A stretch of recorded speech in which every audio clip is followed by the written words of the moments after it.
vient de le dire, visite de Macron en Afrique. Quelle réalité derrière cette attaque? On en parle avec Jean-Claude Félix Tchikaya, spécialiste de l'Afrique sur le plan géopolitique et stratégique dans C'est à la une. Bonjour.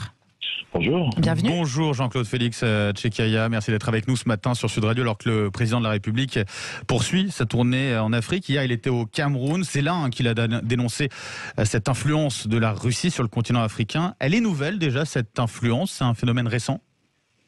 Un phénomène récent, non. Je pourrais l'énoncer en deux parties. La première qui concerne les années 60 et 70, c'est l'ancienne URSS communiste. À l'époque soviétique, oui. L'époque soviétique, mais aujourd'hui c'est une toute autre affaire avec M. Poutine et son axe réactionnaire et populiste qui ne s'arrête pas donc à ses propres frontières et il est plus qu'offensif sur le terrain africain, l'Afrique, 55 pays et il y a une poutinophilie d'ailleurs de certains, ce qui est complètement contradictoire au regard de la guerre impérialiste et expansionniste que mène de manière unilatérale M. Poutine à l'encontre de l'Ukraine. Je parlais du Cameroun où était Emmanuel Macron hier, le Cameroun qui a signé un accord de défense récemment avec la Russie. On est sur un pays qui s'est beaucoup rapproché des Russes, comme d'autres peut-être? Oui, d'ailleurs, le Cameroun, qui est présidé, il faut le rappeler, par M. Paul Biya depuis 40 ans. Un président autoritaire. Autoritaire, autocrate, qui est donc qui est là depuis 7 mandats, depuis 40 ans. Ouais. Il a bientôt 90 ans.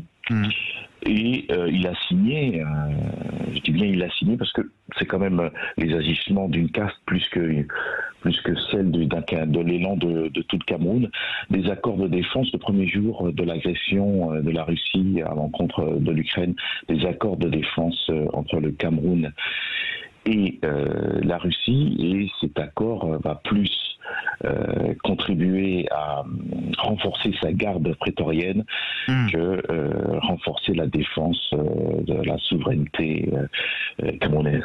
Donc plus un intérêt pour le coup personnel finalement pour protéger d'une certaine manière son régime, on vous aura bien compris. Emmanuel Macron lui a dénoncé par ailleurs de la part de la Russie une présence hybride en Afrique. Quelle forme elle prend cette présence finalement? Cette présence hybride,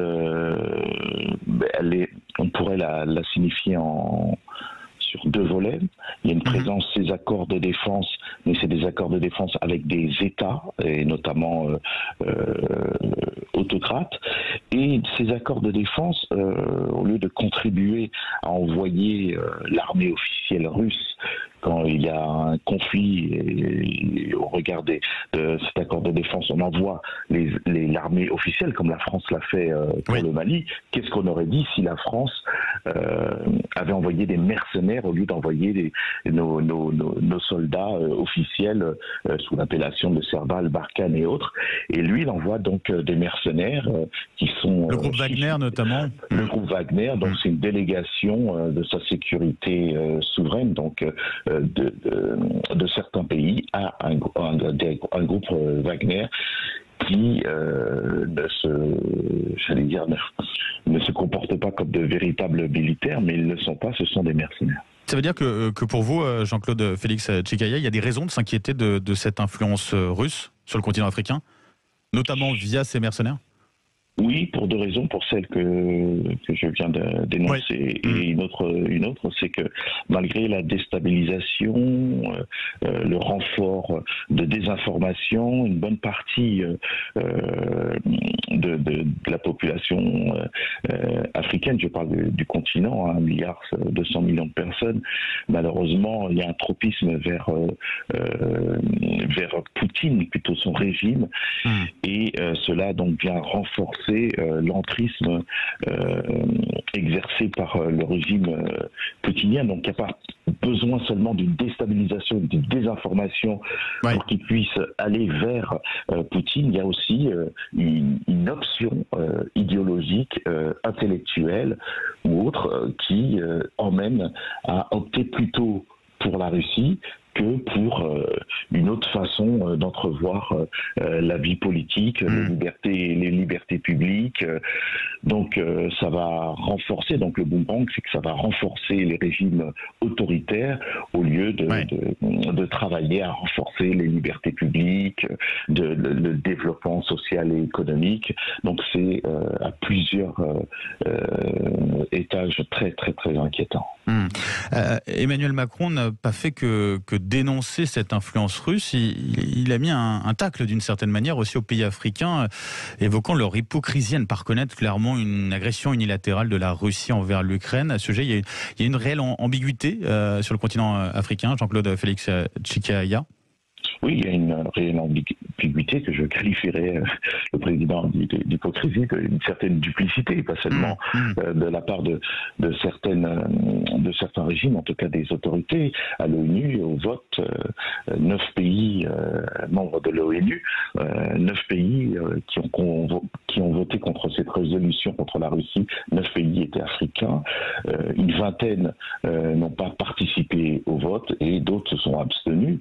Donc beaucoup ne veulent pas se renier de l'influence et du concours des Russes sur le plan géopolitique et géostratégique, sauf qu'au moment du vote, il était clair, comme aujourd'hui, que la Russie menait à l'égard de l'Ukraine, et mène à l'égard de l'Ukraine, une guerre impérialiste et expansionniste que l'Afrique a connue, et il ne fallait pas de lunettes pour reconnaître quelques ressemblances entre la guerre impérialiste menée par la Russie et celle que beaucoup de pays d'Afrique ont subi. Donc il était juste que le président Macron le rappelle et qu'il fallait qualifier, donc il demandait aux autorités camerounaises ou autres en Afrique de qualifier cette guerre qui est une guerre unilatérale et impérialiste et expansionniste. Jean-Claude Félix Tchikaya, sur nos réseaux sociaux, on a beaucoup d'auditeurs de Sud Radio qui nous rappellent à juste titre, on parle d'influence russe, française aussi, mais on n'oublie pas forcément la présence aussi chinoise sur le continent africain. C'est quoi la différence entre l'influence que mène la Russie et celle que mène la Chine sur ce territoire, sur le continent africain ? Sur le plan du régime, c'est des régimes presque jumeaux au sens idéologique du terme, mais sur le plan de la présence en Afrique, la Chine qui dépasse maintenant la France sur le plan économique, je vous donne un chiffre, la France était au Cameroun sur le plan économique à 40% il y a 30 ans. L'influence chinoise et les choix du régime autoritaire camerounais a fait descendre cette influence, entre guillemets, en termes d'échange partenarial économique à 10%. Donc tout cela, malheureusement, contribue pas à doper l'économie du continent africain, mais c'est bien une mainmise sur bien l'économie presque générale du continent africain. La Chine dépasse en termes d'influence bien des mastodontes, mais d'autres arrivent aussi, ils veulent faire œuvre d'influence telles que l'Inde, la Turquie, la Grande-Bretagne, l'Espagne, le Portugal. L'Afrique redevient une terre d'influence géopolitique, géostratégique. Après, est-ce que c'est pas normal pour la Russie ou pour la Chine aussi de profiter de la perte d'influence française en Afrique pour prendre la relève d'une certaine manière sur place en termes d'influence? On se retire bien du Mali, par exemple. Alors pourquoi vouloir encore garder cette influence? Elle est importante, cruciale. Est-ce qu'on peut la conserver aussi? Est-ce qu'on a les moyens de la conserver? Il faut la renouveler. Bien sûr, pour répondre à la première partie de votre question, la géopolitique, c'est par définition un rapport de force économique, géopolitique et géoéconomique. Et même si la France reste influente dans d'autres parties de l'Afrique, d'autres viennent, mais aussi avec une demande des régimes africain d'une diversification en termes de partenariat, parce que la géoéconomie était quand même assez clientéliste. Elle l'est encore beaucoup, mais là, elle se diversifie. Donc, bien sûr, les appétits au-delà du continent, et même à l'intérieur du continent, comme les mastodontes Nigeria, ou un peu plus haut, le plus grand pays d'Afrique, l'Algérie, un peu plus plus bas l'Afrique du Sud. Donc il y a une géopolitique très vive à l'intérieur du continent, mais qui est ouverte bien sûr à toutes les influences, sauf que la Chine a une influence économique, mais avec des manières de faire qui sont très très loin d'une vision et d'une application démocratique et respectueuse. Et ça nous amène à tout l'enjeu effectivement pour la France, comment lutter face à la Chine, notamment la Russie qui s'implique davantage sur ce continent, de plus en plus sur l'influence qu'elles peuvent avoir sur ce continent africain. Jean-Claude Félix Tchekaya, un grand merci pour vos précisions ce matin sur Sud Radio et belle journée à vous. On rappelle que vous êtes spécialiste de l'Afrique sur le plan géopolitique et géostratégique. Alors que s'est-il passé dans l'histoire des 27 juillet? C'est Maxime Troulot qui nous le dit dans ce jour-là. Puis grâce à Jean Dorido, on est bien dans sa peau. Surtout, restez avec nous.